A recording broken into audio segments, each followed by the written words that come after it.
I just have one question that I know is outside the scope of this amendment process.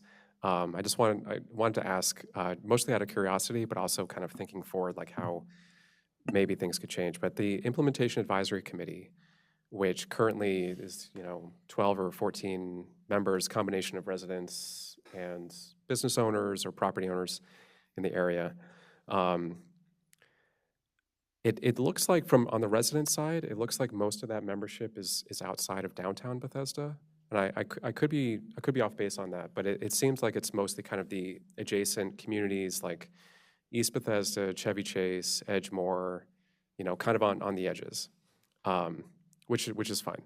Um, but how do we get more representation from 17,000 residents living in downtown Bethesda? And I acknowledge many of them are renters, that's important. Many of them are renters. Mhm. That's not a reason that obviously they couldn't or shouldn't or can't be included on these committees. Um, but thinking longer term, how do we, knowing that we're going to hope maybe remove this development cap, there's going to be more growth in downtown Bethesda, more kind of interests start to collect and, common interests start to collect in that area, people living there and spending most of their kind of waking hours there.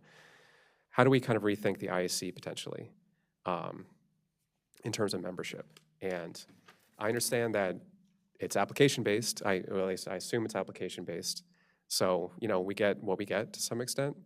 But there could also potentially be like an outreach effort to many of the new buildings coming up or the older buildings or the non-NOAA buildings in downtown Bethesda, and just try to encourage a little bit more of a diversity of membership in that group because that group is influential.